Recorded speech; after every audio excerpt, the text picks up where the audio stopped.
argumento nuevamente de lo altamente heterogénea que es la audiencia, pero es heterogénea no en cuanto a las profesiones, sino también en cuanto a los países. Hay personas desde distintos puntos, escuchándonos del mundo, ¿no? De todos países hispanoparlantes, desde México hasta República Dominicana, Ecuador, Chile, Colombia.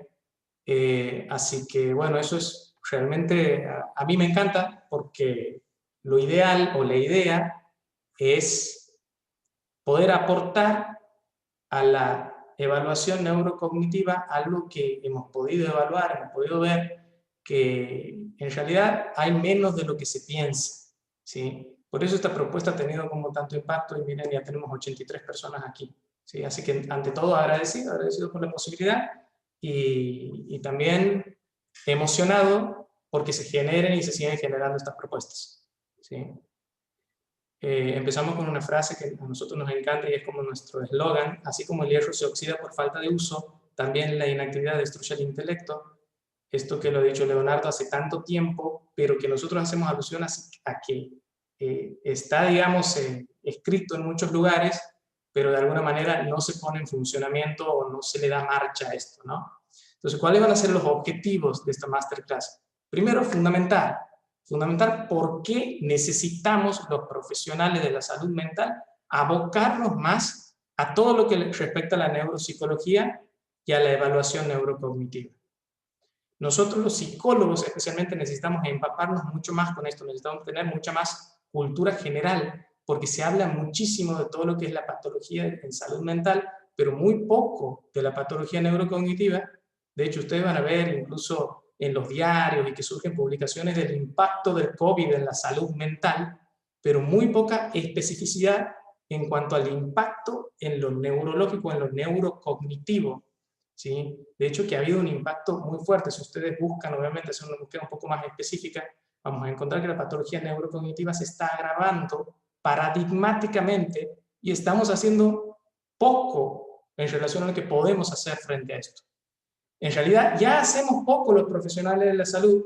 Yo creo, una de mis creencias en relación a esto es porque hay poca formación de grado en cuanto a la parte neuro. Requiere competencias o habilidades para los que los psicólogos generalmente que no las tenemos cuando empezamos a estudiar psicología, o entre los motivos por los cuales empezamos a estudiar psicología. Entonces es fundamental, bueno, hacerlo, porque ya vamos a ver los números y lo alarmante que son los números en relación a la población, que cada vez es más longeva, claramente, ¿sí? Después vamos a ir a la evaluación neurocognitiva, porque la evaluación es fundamental para que podamos planificar cualquier tipo de tratamiento. Y este también es un warning, un llamado de atención, porque existe la tendencia a evaluar poco y a tratar mucho, o a evaluar sin todos los recursos para poder planificar un tratamiento adecuado. Entonces nosotros vamos a ver una evaluación integral, o cómo debe hacerse una evaluación integral, porque la evaluación neurocognitiva o neuropsicológica es una parte de lo que nosotros tenemos que hacer. Forma parte en realidad de lo que es una evaluación integral y tiene muy poco sentido plantear una evaluación neurocognitiva desconectada, ¿sí? Después vamos a ver un poco lo que es un modelo de informe o un caso clínico, dependiendo de cómo esté el tiempo. En realidad, más que modelo de informe, a mí me gustaría que conversemos acerca de algo que problematiza o genera obstáculos y vicisitudes, o al menos es lo que vemos, es en cómo puntuar los tests. La dificultad que existe para puntuar los tests es clara porque, como decía, existe por ahí competencias diferentes, competencias o formación en psicometría o en estadística, ¿no? Para poder determinar cuándo estamos hablando de una función cognitiva que está conservada, cuándo está alterada, cuándo hay una fortaleza, cuándo hay una debilidad, y más que nada porque los distintos tests, porque nosotros, ustedes saben, y aquí me adelanto un poquito y ya sigo, porque si no podemos conversar un montón acerca de esto, los tests nos dan distintas puntuaciones que nosotros tenemos la obligación de transformarlas se llaman puntuaciones transformadas, para poder hacer las comparaciones necesarias para darle a ese número o a ese resultado una explicación, ¿sí? Y más que nada para que nosotros podamos comulgar en un solo informe los resultados de los distintos test. Entonces vamos a ver eso y además hablar un poquito de las tecnologías que facilitan la elaboración de informes, porque aquí hay algo que está muy claro también.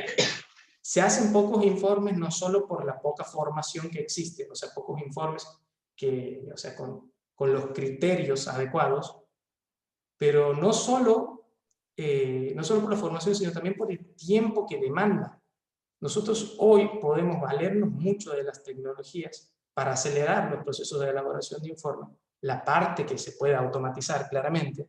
Y aquí también hay un llamado de atención que después también es un punto para conversar, y es que las editoriales, porque ustedes saben que los tests, y si no lo saben se los comento, los tests se comercializan, y las editoriales cada vez más están llevando adelante propuestas para que nosotros no podamos corregirlos de manera manual, o no podamos generar nuestros propios sistemas de automatización de informes. Y eso también es algo muy delicado por el hecho de que hay que pagar por cada corrección. Entonces, yo vengo a mostrarles también algo que es bastante incipiente y que es parte de una de mis pasiones, que, bueno, mi equipo y la gente que me conoce lo sabe, que es la programación, para mostrarles algo aunque sea así un ratito, que es, para mí es fundamental. Capaz que he demorado más tiempo haciendo eso que preparando, sí, seguro, que preparando la clase, pero bueno, es algo que me apasiona y que facilita y ayuda a transformar estas puntuaciones y que nosotros podamos hacer informes mucho más prolijos para poder dar devoluciones a las familias obviamente más funcionales o que se adecúen más, ¿no? Y también comunicarnos mejor con los profesionales tratantes. Entonces, ¿por qué trabajar con adultos mayores?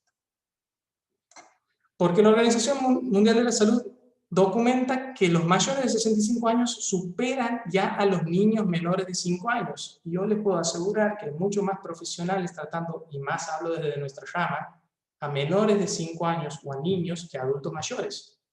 ¿Sí? La proyección de crecimiento es increíble. 1.500 millones de personas en 2050. Aproximadamente el triple de la población actual. Conforme aumenta la población, nosotros sabemos que la edad es un factor de riesgo para el desarrollo de patologías neurocognitivas. Por lo tanto, vamos a tener más patologías neurocognitivas. Y es una obligación profesional y tiene también un sentido laboral que empecemos a trabajar con esto, ¿no? Otro punto, les decía, es un segmento de la población altamente desatendida. Si ustedes se fijan, incluso en las tarjetitas de los profesionales, cuando uno divulga a qué se dedica, nuevamente más en psicología, se ponen niños, adolescentes y adultos. Y el adulto mayor es como si no existiera directamente, ¿no? Y esto es un punto muy interesante, está bueno seguir investigando el porqué y las razones. Entiendo claramente que esto no se puede generalizar para nada. De hecho, probablemente de las personas que estamos aquí en esta reunión, hay mucha gente interesada o que trabaja con esto, pero esta muestra es altamente sesgada, porque es una formación justamente del adulto mayor. Yo la apreciación que les hago es justamente de algo más general, ¿no? También, ¿por qué enfocarnos en la neuropsicología del adulto mayor? Porque, como les decía, se hace muy poco. La patología neurocognitiva se trabaja muy poco. De hecho, pienso que aproximadamente un 5% de los profesionales, de los psicólogos que hacemos esto, nos dedicamos a la estimulación y a la evaluación neurocognitiva del adulto mayor, no así de la neuropsicología del niño, que eso es muy diferente. Abundan los profesionales que trabajan con niños y poco con los adultos mayores, cuando en realidad hay muchas profesiones que se abocan o que trabajan también la parte de la niñez mucho más. Yo sé que también en estas reuniones de psicopedagogos hay pocos psicopedagogos que trabajen la parte del adulto, ¿no? Y hay muchos psicopedagogos que trabajan la parte de la niñez, claramente. Muchas veces se juxtaponen con el trabajo del neuropsicólogo, que ese es un tema aparte, que se podría conversar también. El punto es que hay pocos profesionales, o sea, somos los neuropsicólogos los profesionales idóneos para encarar este tema. Pero pocos lo estamos haciendo y hay muy pocos que realmente se aboquen debidamente. Entonces, ese es un tema también a considerar.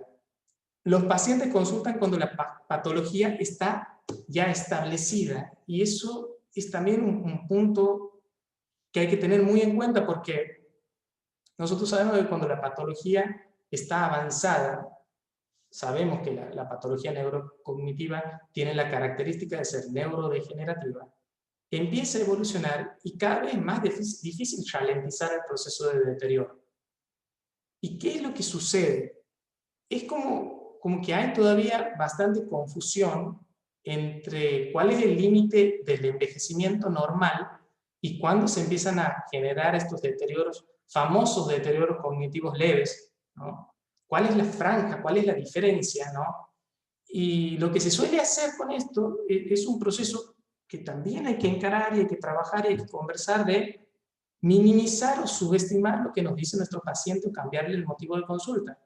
Si un paciente nos dice que tiene problemas de memoria, nosotros tenemos que escuchar y avanzar sobre eso y no decirle, escúcheme, no se preocupe que esto tiene que ver con el envejecimiento normal. Eso es un gran error, porque nosotros no podemos hacer un diagnóstico sin aplicar una evaluación objetiva, una evaluación neurocognitiva objetiva.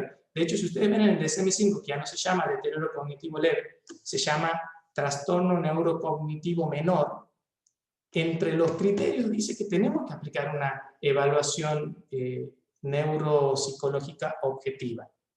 Y no lo estamos haciendo al menos debidamente o en la mayor cantidad de casos, ¿sí? Hay mucha confusión en relación a quién debe realizarla. Lo cierto es que hay los neuropsicólogos estamos formados, también se pueden formar claramente los neurólogos. De hecho, hay una línea de neurólogos que se llama neurólogo de la conducta, o se autodenominan, que tranquilamente se pueden hacer estas evaluaciones. Incluso los psiquiatras. Aquí el punto es tener la formación para hacerlo, ¿no? Bueno, seguimos. Aquí por alguna razón se me han hecho como unas manchas azules. No sé bien con qué tendrá que ver. ¿Ustedes las ven? Sí, Martín, pero no te preocupes, avanza con la presentación. No. Entonces, les decía, nosotros tenemos que trabajar haciendo una evaluación integral. La evaluación neurocognitiva forma parte de esta evaluación o exploración integral. ¿Y por qué? Porque nosotros sabemos que el adulto mayor también tiene un nivel de, como la vida del adulto mayor, tiene un nivel de complejidad bastante importante en relación a que también se da o coincide con la jubilación y un montón de otros factores sociales súper importantes. La finalidad de la evaluación integral es establecer un diagnóstico y pronóstico fundamentado en evidencias. Y evidencia quiere decir que nosotros sumamos todos los recursos que tenemos a nuestra disposición, que vamos a ver qué recursos incluimos, ¿no?, para esto, para establecer un diagnóstico y hacer un pronóstico. Esto nos permite, les decía, elaborar el dispositivo de tratamiento más adecuado, tanto farmacológico como no farmacológico más efectivo. Y a su vez, la evaluación integral nos permite realizar como una línea de base. A partir de esa línea de base, lo que nosotros podemos hacer es volver a evaluar para ver cómo ha avanzado la patología. Por eso es tan importante hacer evaluaciones objetivas y saber cómo hacerlas, porque si no, nosotros tampoco podemos saber si nuestro tratamiento está siendo lo suficientemente efectivo. ¿Sí?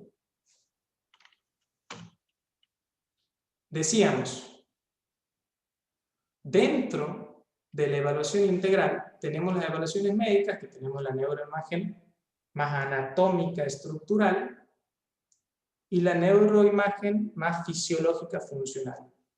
Nosotros tenemos que conversar como profesionales de la salud, tenemos que intentar hacer un abordaje interdisciplinario, que también, como yo les decía, mucho se habla de la conversación o del trabajo interdisciplinario, pero que es algo que finalmente no se realiza, para poder sumar esas evidencias con las evidencias de la evaluación neurocognitiva. Por lo tanto, en la patología neurocognitiva no se puede trabajar solo.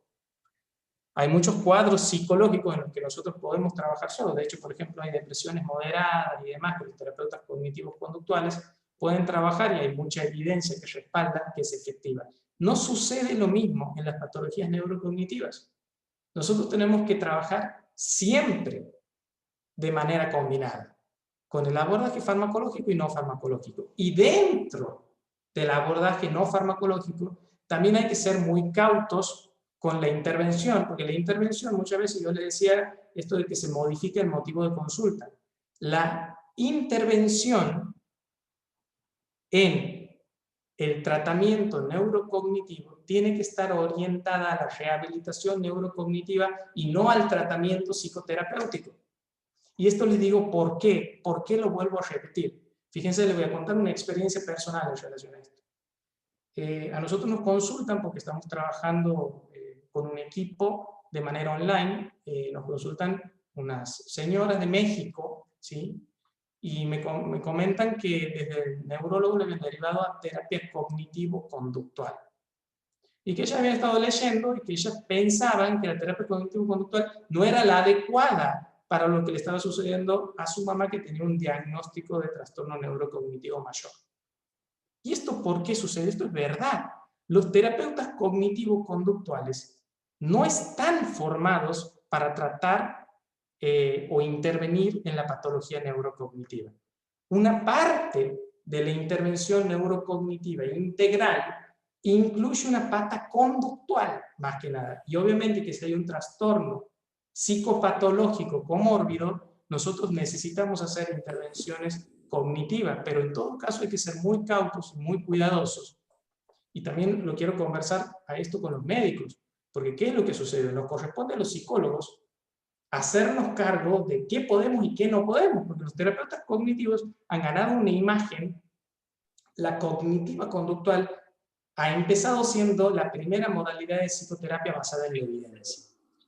Entonces, en función de esto, han empezado a todos a derivar al terapeuta cognitivo-conductual, cuando en realidad el terapeuta cognitivo-conductual surge para tratar trastornos, inicialmente la depresión, después esto aumenta, ¿no? Y se empiezan a hacer un montón de abordajes que incluye tratamiento en adicciones, problemas de pareja, problemas de ansiedad y un montón de otras problemáticas, y eso está espectacular, porque la cognitivo-conductual surge para tratar todo este tipo de problemas, pero no para tratar la patología neurocognitiva. Entonces, mucho cuidado, ¿no? Porque nosotros lo que podemos hacer es combinar o tomar algunas intervenciones cognitivo-conductuales para tratar, pero no ni evaluar cognitivamente o de la terapia cognitivo-conductual, que es una evaluación de los pensamientos relacionados con las cogniciones.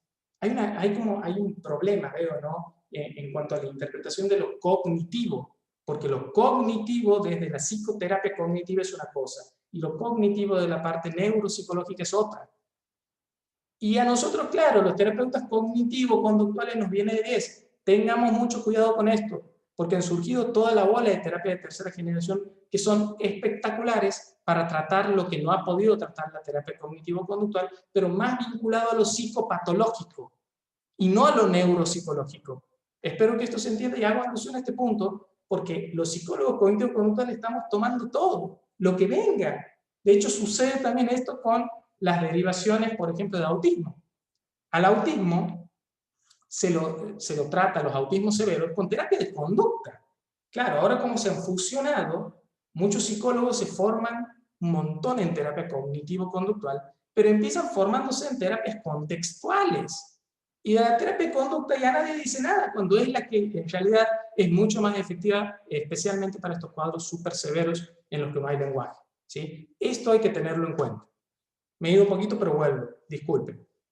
¿Qué tenemos dentro de la evaluación neurocognitiva? Dentro de la pata neurocognitiva tenemos una ficha clínica, que es una ficha clínica neuropsicológica. Tiene una orientación específica, en la cual tenemos información demográfica, que vamos a ver, antecedentes familiares, antecedentes personales, antecedentes psicosociales y la situación de vida actual. Paso a mostrarles, ¿sí? Un poco de esta información para que vean cómo trabajamos nosotros, ¿sí?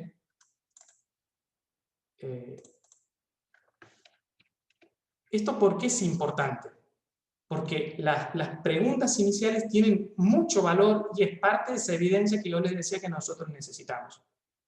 Fíjense cómo empieza. Primero, la cantidad de hijos es muy importante, porque nosotros aquí podemos determinar cuál va a ser el nivel de apoyo que va a tener esta persona, este adulto mayor.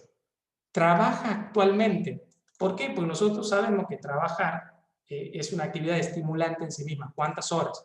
¿Cuántos años de estudio? Porque otro componente que nosotros tenemos que tener en cuenta es la reserva cognitiva. La reserva cognitiva es un factor protector del deterioro cognitivo. Si actualmente trabaja o no, si es jubilado o pensionado, si es desocupado, si tiene ingreso propio. En los antecedentes también la toma de medicamentos, que también puede intervenir o interferir en la patología neurocognitiva. ¿Ha padecido alguna enfermedad? Saber cuáles. Y fíjense que las enfermedades, que también son factores de riesgo para el deterioro neurocognitivo, como la hipertensión, el colesterol, los antecedentes familiares, claramente. Y este tema, que es súper importante, que tiene que ver con las quejas y hábitos. Nosotros, cuando después planteamos un informe, hacemos como un cuadrito en relación a estos factores de riesgo, porque fíjense que los factores de riesgo no son solamente para que se desencadene la patología neurocognitiva, sino que son factores que también agravan la patología. No es que, bueno, un factor de riesgo muchas veces uno lo considera porque va a generar una consecuencia, va a generar la patología. Pero cuando se genera, si esos factores de riesgo siguen presentes, son factores de mantenimiento de la patología, ¿no? Los informantes, fundamental. Nosotros si trabajamos, porque nuevamente haciendo una diferenciación con la psicoterapia nosotros muchas veces trabajamos con un paciente y no necesitamos informantes, dependiendo de la orientación y la patología, pero muchas veces es así. Aquí es clave, y ya vamos a ver en las conclusiones cuál es mi consideración en relación a esto, ¿no? Si los familiares observan cambios en la memoria. Ya vamos a ver porque también hay un cuestionario específico para esto. Y después también tenemos distintas impresiones que claramente esto también podría ser gerontológica, nosotros la hacemos específica de lo que nos compete. Una impresión psicológica, la impresión neurocognitiva cualitativa, ¿sí? Una evaluación del lenguaje y una evaluación del pensamiento. Esta historia clínica, ficha clínica, es el primer paso dentro de lo que sería la evaluación neurocognitiva. El segundo es la evaluación neurocognitiva en sí misma. ¿Sí? Por un lado tenemos la ficha clínica y ahora tenemos la evaluación neurocognitiva en sí misma, que puede ser fija o flexible. Yo lo que les recomiendo es que si ustedes están iniciando en evaluación neurocognitiva, realicen evaluaciones fijas. ¿Qué quiere decir esto? Nosotros tenemos una cantidad de instrumentos determinada. Tenemos, por ejemplo, un instrumento de screening, otro que tiene un poquito más de profundidad, y algunos cuestionarios que nosotros aplicamos para evaluar la funcionalidad, y apelamos a esa batería. Y la otra opción es la batería flexible. ¿Esto qué significa? En función de los datos que nosotros vamos obteniendo de la evaluación, vamos adecuando nuestra batería neurocognitiva en función de las dificultades o en función de la patología o la función cognitiva alterada, ¿sí? Que nosotros actualmente estamos trabajando, también esto depende de cuántos test dispongan y demás. ¿Qué es lo que nos permite? Plantear un perfil neurocognitivo con las competencias cognitivas alteradas y las competencias conservadas, o con las fortalezas y debilidades, ¿no? Si nosotros estamos ante un caso que no tiene un diagnóstico de patología neurocognitiva. Nosotros también necesitamos determinar el nivel de compromiso cognitivo teniendo en cuenta las desviaciones estándar. Y esto es un punto importante. Lo que dicen en la literatura es que cuando hay una desviación estándar por encima, menor a la media, sería una desviación estándar menos de la media en una competencia de memoria, uno podría diagnosticar un trastorno neurocognitivo menor. Y cuando hay una desviación y media, uno puede diagnosticar un trastorno neurocognitivo mayor. Con esto hay que ser muy cautos, pero esto es lo que dice la literatura científica. Ya le voy a explicar un poquito más de esto porque es más complicado de entender. Pero ahí, con eso también tiene que ver la tecnología que hemos estado trabajando, ¿no? Para colaborar en esto. Claramente, como les decía, podemos elaborar el dispositivo de tratamiento y ahí vamos a destacar la estimulación por un lado y las intervenciones conductuales de carácter ecológico, o sea, teniendo en cuenta las circunstancias y el contexto del paciente específico, y nos permite comunicar a los familiares y médicos tratantes qué es lo que está sucediendo. Nuestra opinión desde nuestro equipo es que los informes, primero siempre tiene que haber una entrevista de devolución, y por otro lado tiene que haber informes de evolución mensuales, o dependiendo la gravedad de la patología, eso hay que conversarlo y demás, y también tiene que ser específico para el médico, porque muchas veces, y esto es lo que ocurre siempre, hacemos un informe y en el informe la familia no entiende nada, porque claro, hemos empezado a hablar de las puntuaciones transformadas, de que esto, no entiende nada, al contrario, los confundimos mucho más acerca de lo que está pasando, ¿no? Y bueno, obviamente comprobar los beneficios de las intervenciones, porque nosotros, teniendo la evaluación neurocognitiva, podemos ver y medir si volvemos a hacer un test, ¿no?, para comprobar si está siendo efectiva o no están siendo efectivas las intervenciones. La evaluación global. La evaluación global son los famosos test de screening o despistaje. ¿Qué son las evaluaciones de screening? Las evaluaciones de screening son evaluaciones bien rápidas que las puede hacer cualquier profesional. Yo les recomiendo mucho a los médicos, por ejemplo, que tienen poco tiempo y que no se dedican a hacer específicamente evaluaciones neurocognitivas, que eso lleva un tiempo y obviamente tienen un honorario diferente a una consulta normal, porque lleva mucho más tiempo, que aprendan a hacer evaluaciones de screening. Son fundamentales y llevan 10 minutos de realizar y aportan un montón de información muy valiosa.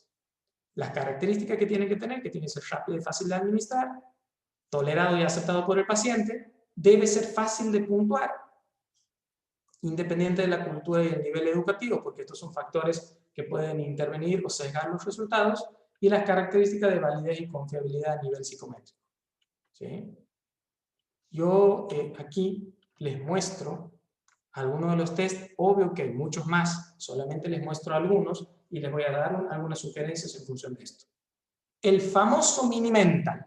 Al Mini-Mental lo utilizan todos, todo el mundo. Es el equivalente al MMPI de personalidad, al MMPI 2 que se sigue utilizando, que es más viejo que la injusticia, que ya no debería usarse porque tiene hasta conceptos que no van. Bueno, el Mini-Mental ha sido un test que, bueno, tiene sus ventajas, pero no sirve para lo cual nosotros estamos utilizándolo en general, nuevamente hablo en general.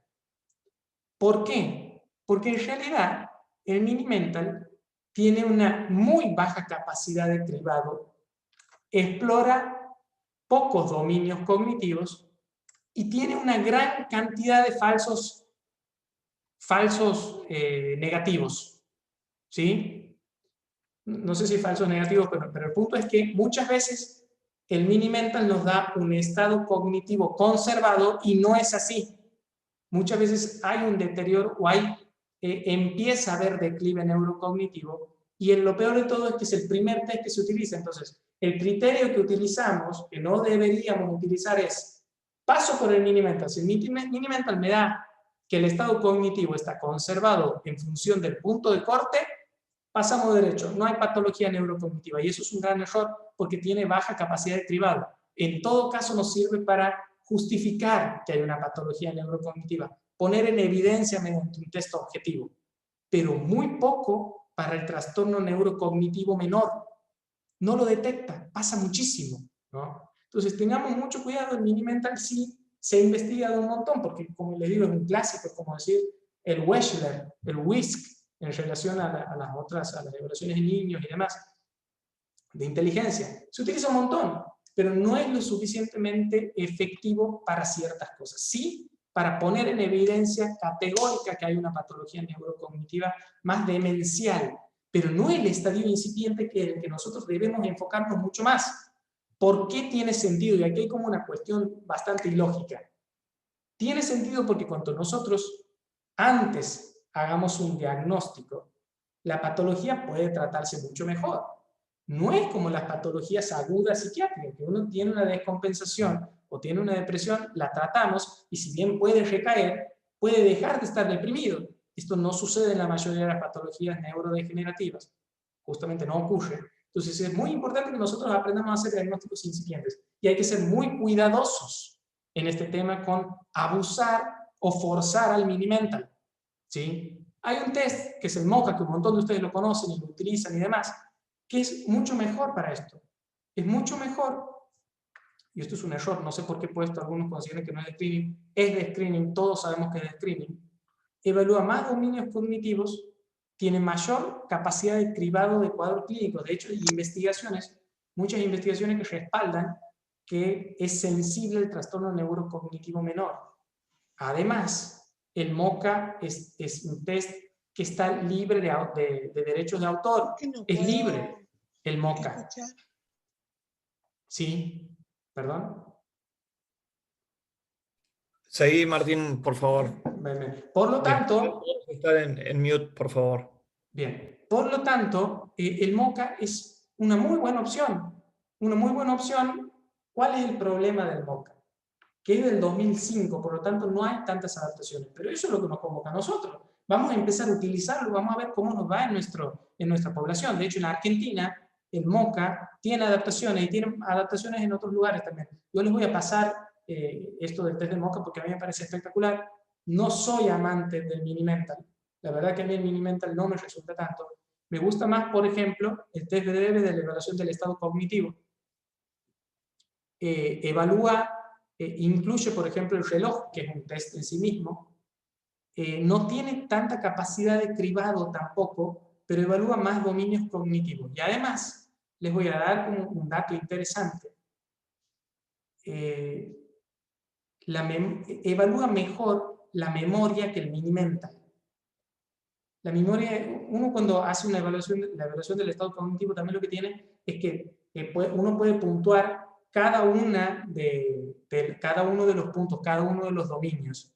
Entonces uno cuando encuentra que hay un problema en la memoria incidental, que es lo primero que se empieza a deteriorar en la mayoría de las patologías demenciales, porque la mayoría es Alzheimer y la mayoría, no generalmente, el Alzheimer empieza con un trastorno neurocognitivo menor que evoluciona. Entonces nos sirve mucho más. Si nosotros encontramos un problema en memoria aplicando el test breve del estado cognitivo, podemos andar muy bien. Y fíjense que esto también es interesante, porque, a ver, a mí me ha ocurrido en la experiencia con un paciente que ha puntuado muy bien en el estado cognitivo, la familia decía que no había ningún tipo de problema, en la entrevista se detectaban pocos problemas, porque esto también hay que tener en cuenta. Las personas empiezan a aprender a compensar sus dificultades. Por eso es importante aplicar un test. Si nosotros observamos que hay un problema aquí en memoria incidental, nosotros, más allá de que el estado cognitivo esté bien, porque el estado cognitivo se compone de todas estas dimensiones, nosotros podemos avanzar con un test ya más específico en relación a la memoria. ¿Sí? Entonces, lo primero es una evaluación global. La evaluación global es la evaluación del estado cognitivo general. ¿Sí? Yo recomiendo, hay otros como el ACE3, después también está el Neuro-C breve, pero el ACE3 y el Neuro-C breve llevan más tiempo que estos test, entonces algunos dicen que son de screening, otros que no. Yo lo que recomiendo es hacer un test de screening y después avanzar sobre una evaluación más amplia, ¿sí? Que es la que vamos a ver ahora. Las evaluaciones específicas, en general, se hacen en función de lo que uno observa en estos test globales o más, vamos a decir, de despistaje. Pero tengan en cuenta que ustedes tienen que elegir la evaluación específica, no solo en la evidencia de estos test, esto también es como un error. Tienen que hacerlo también en función del juicio clínico que ustedes tengan y de las otras evaluaciones neurológicas, de las quejas de memoria y de lo que nos informa la familia. ¿Estamos? Los test más específicos, los más globales, los que obviamente requieren más tiempo, es como un segundo nivel de asistencia. Yo lo que les recomiendo es, si no se van a dedicar a hacer evaluaciones neurocognitivas en sí mismas, o sea, que se le va a dar el tiempo, el informe y la devolución, hay que aprender a hacer esto, que son súper fáciles de hacer, demoran 10 minutos, ustedes pueden tener un buen perfil cognitivo y a partir de eso hacer una derivación. O avanzar a una evaluación más específica después de la evaluación global. En la evaluación específica, por ejemplo, tenemos el Barcelona, que actualmente, fíjense que existe el Barcelona 2, ya creo que en el 2019, 2020, ya no se utiliza el test Barcelona, sí, obviamente que está más adaptado y demás, tiene más adaptaciones, pero ahora ya estamos en el Barcelona 2. Es muy completo el Barcelona, evalúa un montón de cosas, porque aquí ustedes también pueden tomar la decisión de hacer o una evaluación grande con un solo test, o adaptar o construir su propia evaluación, que a mí me gusta un poquito más, integrando distintas dimensiones de cada uno de los subtests. Después fíjense que tenemos la escala de Wechsler de memoria. Yo ya les voy a dar algunas recomendaciones sobre cuáles utilizar y demás. La escala Wechsler de memoria, que es el equivalente al WISC, WISE y WIPSI, ¿sí? El WISE de adultos, el WISC de niños y de preescolar WIPSI, es una evaluación que no es global, pero es la que mejor evalúa memoria. Por lo tanto, si ustedes ven y observan que tienen un trastorno neurocognitivo de dominio de memoria, ustedes pueden profundizar apelando a la escala de memoria Wechsler. Yo la tengo y funciona muy bien, la escala de Wechsler de memoria. Ahora bien, no es una evaluación tan integral porque solamente tenemos los dominios de memoria. Cuando hay una patología orientada específicamente a la memoria, recomiendo la escala de Wechsler de memoria. Y después tenemos el famoso NeuroSeq. En el NeuroSeq también hay que tener una salvedad que les voy a comentar. Ya existe el NeuroSeq 3. El NeuroSeq 2 es espectacular porque evalúa atención, memoria y funciones ejecutivas. Es una evaluación súper global.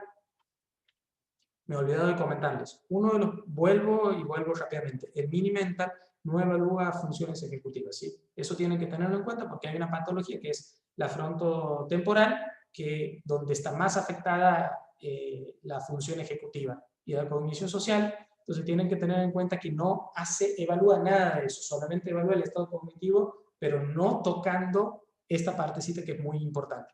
Por eso también es que yo lo desestimo un poquito. La batería neuropsicológica de atención y memoria, les decía que es una evaluación integral que a mí me gusta mucho. De hecho, yo le veo, dependiendo qué tan integral necesite ser nuestra evaluación, nosotros que trabajamos con equipos, o sea, con profesionales médicos, nos resulta mucho el NeuroSeq 2 cuando nosotros no hemos encontrado, o hemos encontrado en todo caso, mediante la evaluación previa, que hay dificultades no solo en un dominio. Cuando hay en un solo dominio, yo recomiendo que cuando hay un solo dominio y es la memoria, recomiendo más la de Wechsler, ¿no? Hay claramente muchas otras evaluaciones específicas que aportan un montón de datos, pero yo les sugiero estas, y les sugiero, yo les decía en esto de las evaluaciones más fijas o flexibles. Si nosotros encontramos que hay una patología de memoria, apliquemos el Wechsler, porque el Wechsler da un montón de datos acerca de la memoria. Más todavía si hay un problema en la memoria episódica y hay alguna cuestión, porque es la más afectada en el Alzheimer. Obviamente que si vemos que hay algo multidominio o estamos viendo o anticipando una demencia vascular, tenemos que aplicar test que sean multidominio, ¿sí? Como el Barcelona o el NeuroSeq, ¿no? Bien, espero que, a ver, para que repasemos. Tenemos la ficha clínica, tenemos la evaluación neurocognitiva propiamente dicha, que incluye el test de screening, y una evaluación más específica que nos aporta mucho más datos y por lo tanto nos lleva mucho más tiempo. Y después tenemos otras dos evaluaciones que son la funcional y la psicopatológica. Pero yo les voy a mostrar cómo trabajamos, uy, 40, perdón, voy volando.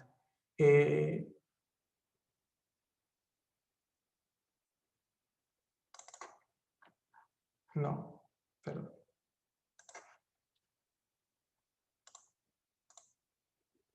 Aquí está. No. Dice que no le he puesto.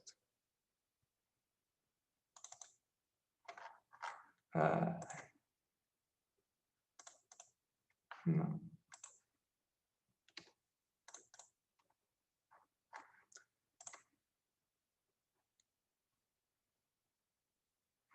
Bueno, ya les voy a mostrar, les voy a mandar, porque a mí sí me interesaba, por ahí no sé dónde le he puesto. Le iba a mostrar un modelo de reporte, que nosotros hacemos los reportes teniendo en cuenta las puntuaciones transformadas Z, porque hay distintos tipos de puntuaciones transformadas. La puntuación, ustedes saben que el valor bruto en el resultado de un test no nos es de ningún tipo de utilidad, porque nosotros necesitamos un parámetro de comparación para de alguna manera determinar si hay cuánto se aleja de la media o de las puntuaciones de la media de las personas para determinar de alguna manera si hay alguna patología neurocognitiva o no. Entonces, sí, nosotros debemos hacer este tipo de gráfico, que se lo voy a mostrar con el gráfico que viene, digamos, de la patología, la parte psicopatológica, porque es muy interesante cómo nosotros reportamos, ¿no? Cómo hacemos ese reporte. Vamos a avanzar. La evaluación funcional. La evaluación funcional incluye, o la finalidad es determinar la autonomía o independencia en las actividades de la vida diaria que tiene esta persona. Son como evaluaciones complementarias que son de suma utilidad y nos aportan mucho valor después a las intervenciones. Que tenemos las básicas, que son las de autocuidado, ¿no? Y las de aseo y demás. Las instrumentales, que ya son un poquito más avanzadas, ¿no? Las avanzadas que están más vinculadas a lo social, y las recreativas. Yo tengo muchos test que directamente miden esto, se las hace en 10 minutos, que son estos. Por ejemplo, yo evalúo quejas de memoria, o en nuestro equipo, las quejas de memoria con este test, pues evaluamos, por ejemplo, la reserva cognitiva con esto. Entonces empezamos a sumar mucha evidencia, como les decía. Y... Perdón.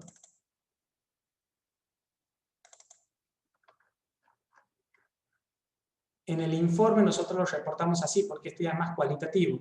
¿Cuál es la puntuación que tenemos en quejas de memoria, en atención y memoria? Pero estas, acuérdense que son evaluaciones funcionales, no es la parte de la evaluación neurocognitiva en sí misma.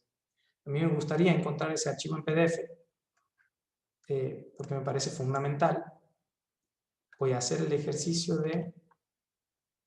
A ver. Esto es muy importante. Disculpen si me demoro un ratito, pero no sé qué ha pasado. A ver.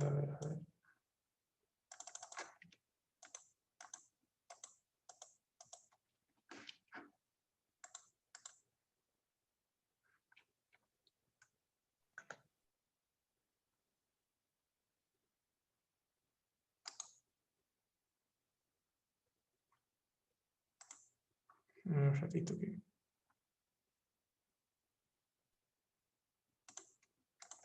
Un minutito de verdad.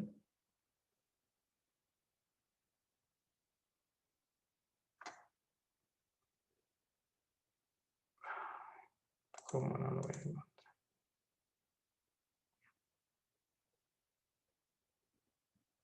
Bueno. A ver.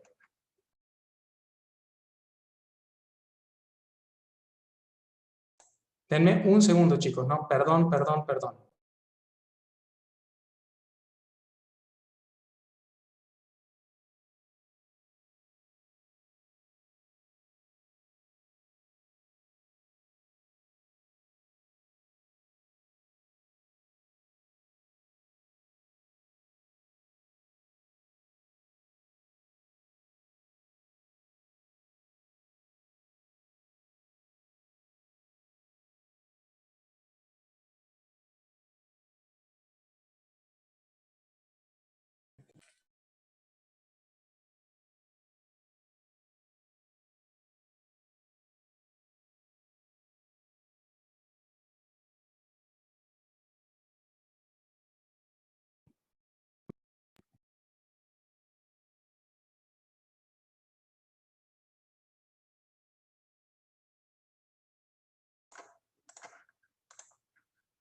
Bien, les decía, en la valoración neurocognitiva nosotros hacemos un gráfico explicativo de las puntuaciones.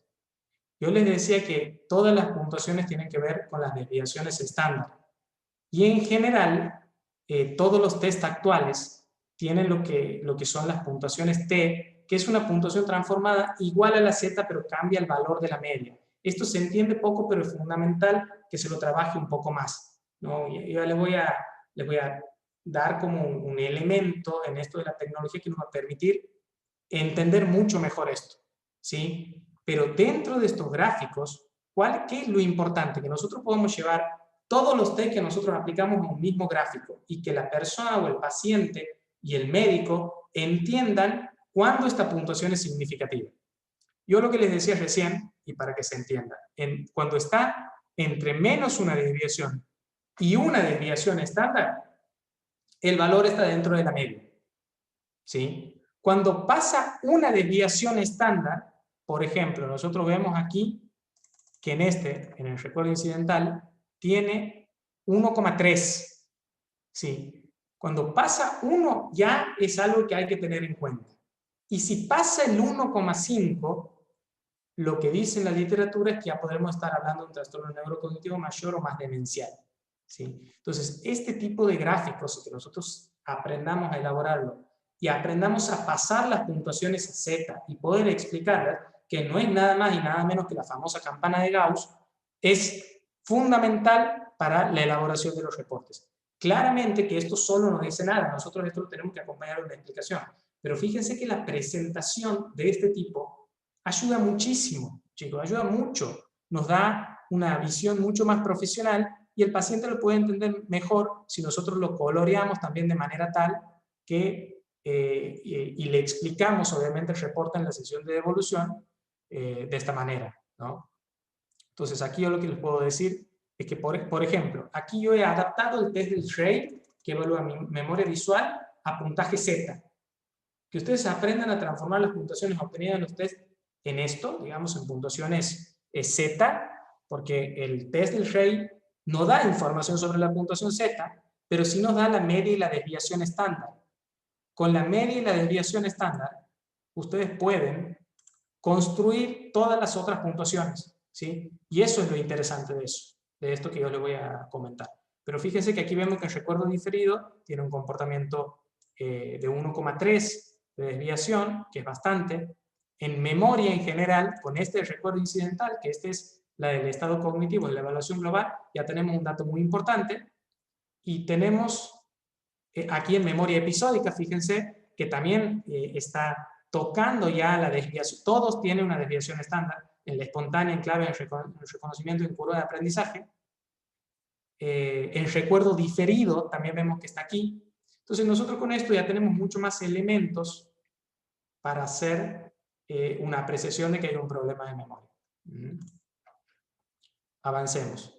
Les decía la evaluación funcional y también tenemos la evaluación psicopatológica. ¿Por qué? Porque nosotros tenemos que considerar la influencia de los trastornos mentales en el estado cognitivo y además obviamente nos permite elaborar un dispositivo de tratamiento que contemple también intervenciones relacionadas con lo psicopatológico. Porque como siempre la evaluación, no solo la evaluación, el tratamiento debe ser integral. En este caso, por ejemplo, yo utilizo el SSL-90. ¿Por qué? Porque tiene baremos argentinos, hay un montón. De hecho, en otros lugares no se lo utiliza. Sé que psicométricamente en Argentina funciona muy bien, por lo tanto lo utilizo, pero hay otras, hay un montón, como el LSD-50, que aporta un montón de información. Pero ¿qué es lo importante de esto? Lo importante es tener en cuenta que nosotros tenemos que hacer el reporte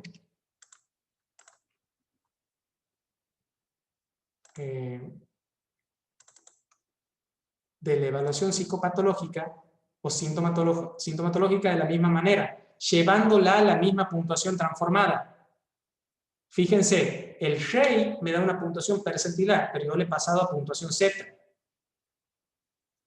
El SSL-90 me da una puntuación T transformada y yo le he pasado a una puntuación Z, porque si no, no mantenemos una lógica de cómo transmitimos los resultados, ¿sí? Entonces, fíjense que en este caso de este paciente particular no muestra, todo está dentro de menos una y una desviación estándar, por lo tanto no hay un problema psicopatológico, pero este tipo de reportes nos da también la ventaja de que podemos hacer una derivación adecuada o podemos complementar la intervención neurocognitiva, por ejemplo, con una intervención psicoterapéutica. Paso a mostrarles rápidamente, porque no hay mucho tiempo, cómo hacer esto de poder transformar las puntuaciones, ¿no? Que es súper importante. Yo he desarrollado una tecnología con el equipo, fíjense que es muy básica, pero a mí me encanta, esto a mí me apasiona, así que aquí me tienen que validar un montón. Un calculador de edad. ¿Por qué un calculador de edad? Fíjense que tiene mi edad, tengo 33 años y 22 días. Porque esto nos sirve para los baremos, ¿sí? Entonces rápidamente, si bien hay un montón, nos sirve. Y ojo con esto, que muchas veces se calcula mal la edad y eso seca mucho los resultados. Tengo y he desarrollado un calculador de Z y T con la media y desviación estándar. ¿Esto qué significa, chicos? Esto es muy interesante. Vamos a suponer, ustedes tienen evocación espontánea y tienen un nivel de educación bajo. Ustedes ponen la media, que es 7,1. Aquí les muestro cómo funciona. La desviación estándar, que es 1,8. Y la persona en su puntuación directa ha obtenido un 5, el programa automáticamente me calcula cuánto se aleja de la media, ¿ven? La puntuación Z, la puntuación T y la interpretación cualitativa. O sea que teniendo en cuenta una desviación estándar es un valor bajo. Y teniendo en cuenta una desviación estándar y medio es un valor medio. Esto sirve por ahí a las personas que tienen un poco más de conocimiento de esto, ¿no? Pero fíjense que muchos test nos dan la puntuación percentilar. Con la puntuación percentilar, desde esta pequeña tecnología que he desarrollado, también podemos construir las puntuaciones Z. Por ejemplo, si tenemos un percentil 50, la puntuación Z es de 0 y la puntuación T es de 0. Y también la escalar. ¿Por qué? Porque la escalar está en los Wechsler. Si ustedes quieren construir una batería neurocognitiva y poder informar con una lógica y con un sentido, se puede hacer esto, pero les explico por qué esto es posible o es factible de hacerse. Esto no tiene que ver con los baremos. Los baremos son la media y la desviación estándar. Si uno tiene la media y la desviación estándar, puede construir cualquier puntuación transformada. Lo que hace esta tecnología que hemos desarrollado es lo que permite hacerlo de una manera más automatizada y construir un valor cualitativo. Por lo tanto, ¿qué es lo que he hecho yo para construir estos informes que les he mostrado que siguen una misma lógica? He cargado la media y la desviación estándar. Y esto es muy importante porque generalmente los valores que tenemos son de la media y la desviación estándar. A partir de eso ustedes pueden construir la puntuación Z, la puntuación T, la puntuación percentilar y pueden ir navegando en función de la que a ustedes les resulte mejor o entiendan más.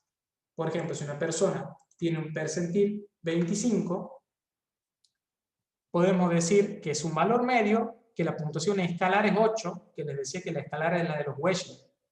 Aquí yo también he hecho uno que calcula de escalar a Z, a T y a percentil, ¿sí? Entonces, si por ejemplo en el memoria operativa del WISE me da 8, eso significa que es un valor medio de la puntuación T es 44 y el percentil es 25.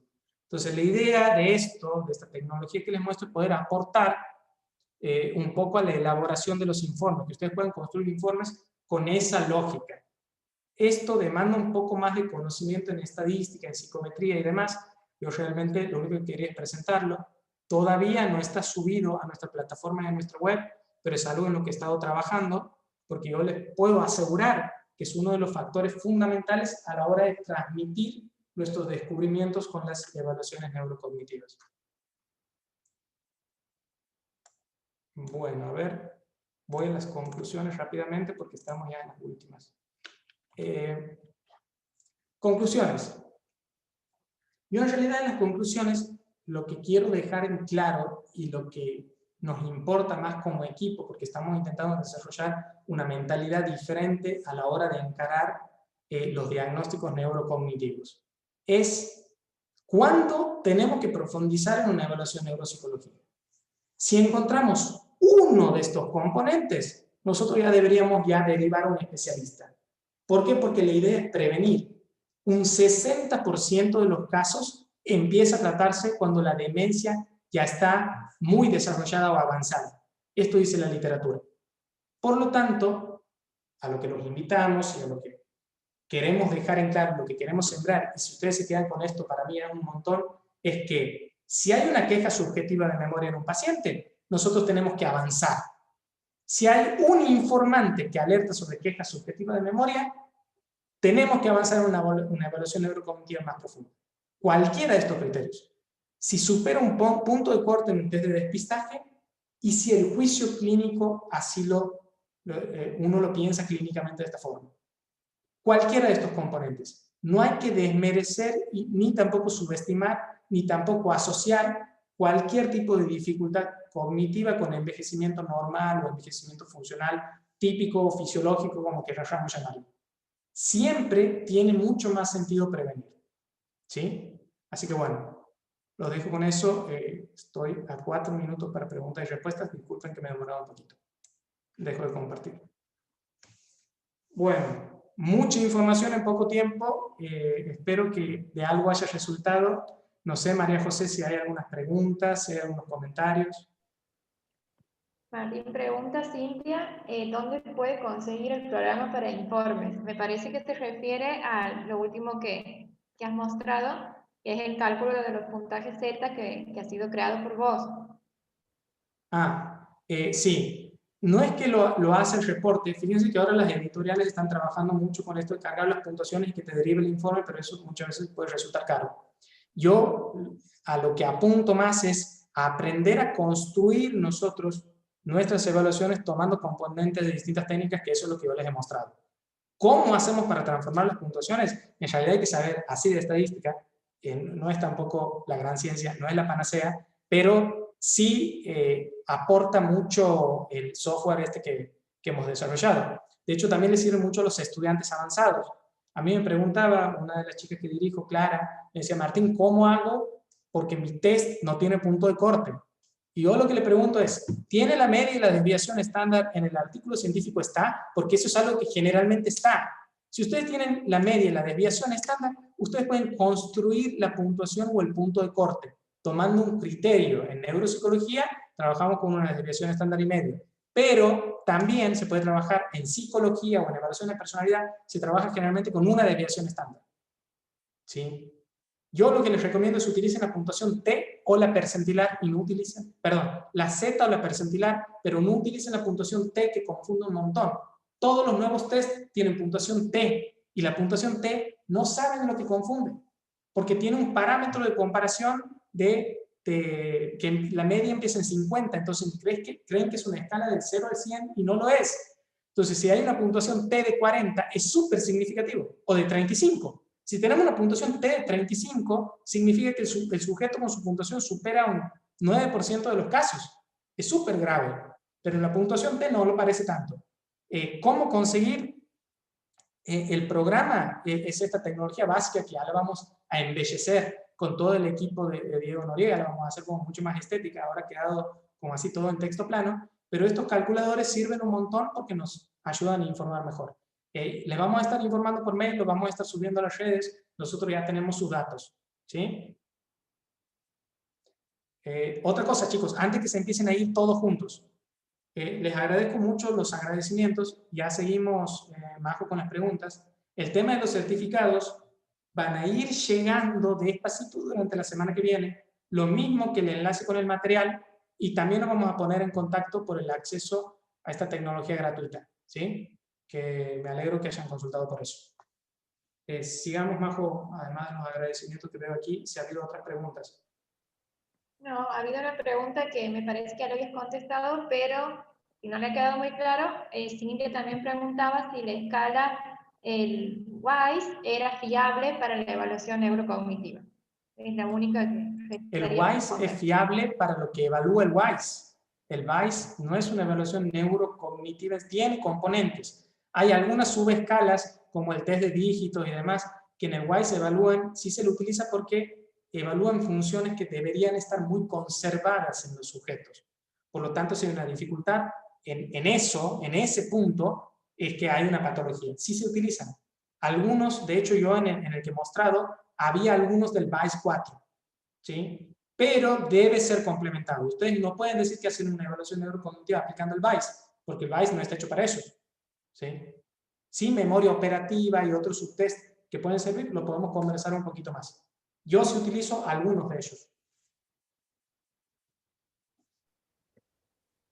Todo contestado, Martín. Son todas felicitaciones y con ganas de seguir teniendo estas charlas, dicen los asistentes. Bueno, perfecto. Nosotros tenemos total disposición, ya le vamos a hacer llegar más comunicación, mensajes, artículos y demás. Le estamos poniendo mucho foco a esto porque sabemos que se está haciendo menos de lo que se debería. A mí me encanta que haya tantas personas, 150 personas escuchándome justamente a mí, espero que haya servido realmente, pero a mí me encanta no porque me escuchen a mí, sino escuchando acerca de esto, porque se necesita un montón. No se lo está diagnosticando a tiempo, no llegan a las consultas con otros profesionales más que los neurólogos y gerontólogos, y llegan, yo he conversado con muchos neurólogos también, y lo que me comentan, pero Martín, a mí me llegan cuando las patologías están muy avanzadas, hay que generar un espíritu en la comunidad también diferente en relación a esto. ¿Sí? A ver. Querido Iván, ahí te estoy viendo en el chat. Iván es un neurólogo maestro que sabe un montón de evaluación neurocognitiva y me encanta que puedas tener la interpretación, que te interese de la interpretación de los métodos, porque yo sé que vos sos una persona que realmente sabe de esto. Hemos tenido una conversación, un diálogo con Iván, y realmente es un neurólogo que justamente sabe mucho de esto.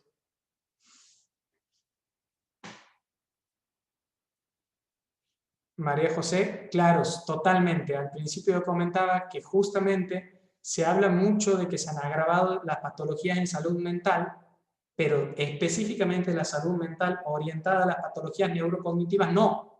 Y justamente aquí hay muchísimo, de hecho le ha afectado a los adultos mayores. Eso hablábamos con Iván también ese día, ¿no? Con Iván conversábamos justamente de cómo habían las patologías, el trastorno neurocognitivo menor había avanzado a mayor. Y el que estaba en la franja entre que estaba a punto de avanzar a un deterioro leve, ha avanzado directamente, han pegado saltos. ¿Por qué? Porque no hay estimulación cognitiva de ningún tipo. Los adultos mayores no pueden salir, están sumamente encerrados. Además de tener patología anímica, se ha agravado muchísimo la patología neurocognitiva. En el test, a ver, dos cosas. Para Pineda, para adultos mayores sin escolaridad y analfabetos, bueno, ahí es bastante complicado, pero hay que hacer evaluaciones no verbales. Hay un montón en estos test que yo te he mencionado, hay un montón que están pensados para eso. No lo vas a aplicar a la batería entera, pero sí puedes tener algunos dominios de eso. Pero hay muchísimo para analfabetos. Uy. Diego, ¿alguien ha compartido? Si alguien está compartiendo sin... sí, voy a... ahí está, cancelar esto. Otra cosita, a ver, la otra pregunta. Excelente, Martín. En el ámbito forense, les comento, en el ámbito forense hay muchas baterías para la simulación de la memoria. A mí me encanta eso, detectar cuando hay simulación de la memoria y cuando no. Hay un montón de entrevistas y hay un montón de instrumentos pensados para eso, que se puede aportar ahí valor real, ¿no? Yo lo combinaría con una evaluación de la personalidad y evaluación específica de la simulación de la memoria. Ese es el primer screening para pasar a evaluar realmente algo neurocognitivo en el ámbito forense, que no hay tanto tiempo, ¿no? Sí, las diferencias entre el A y el DIS es siempre que el DIS es de nacimiento, ¿sí? En el DIS es lo mismo que una disfasia o una afasia. La afasia es cuando el problema se produce a partir de una lesión o un trastorno.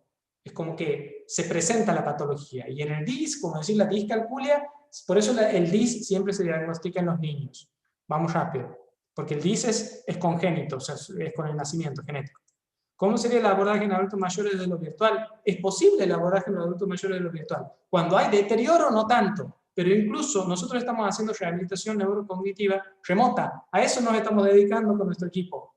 estamos trabajando y estimulando pacientes en otros países y en otras provincias, porque es factible.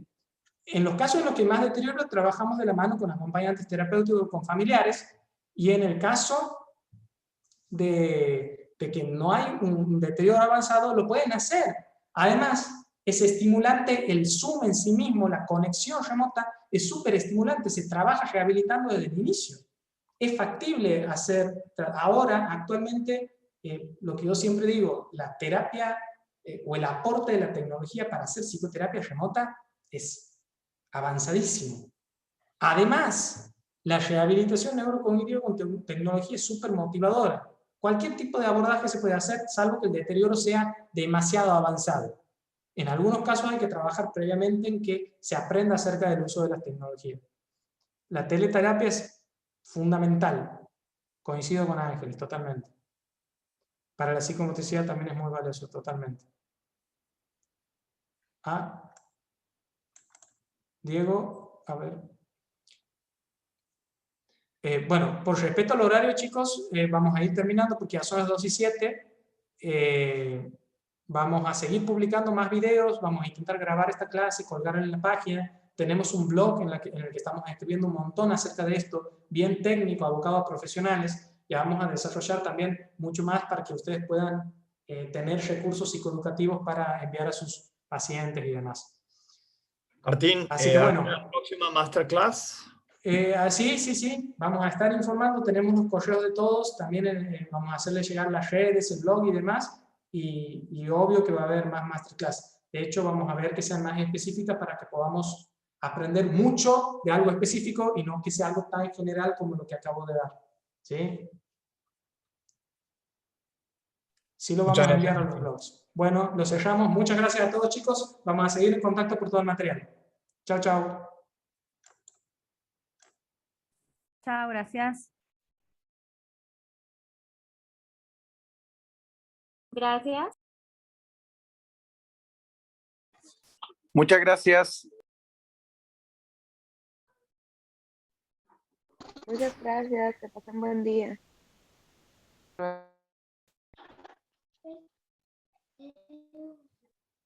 Muchas gracias a todos los presentes y estaremos en contacto en breve por email.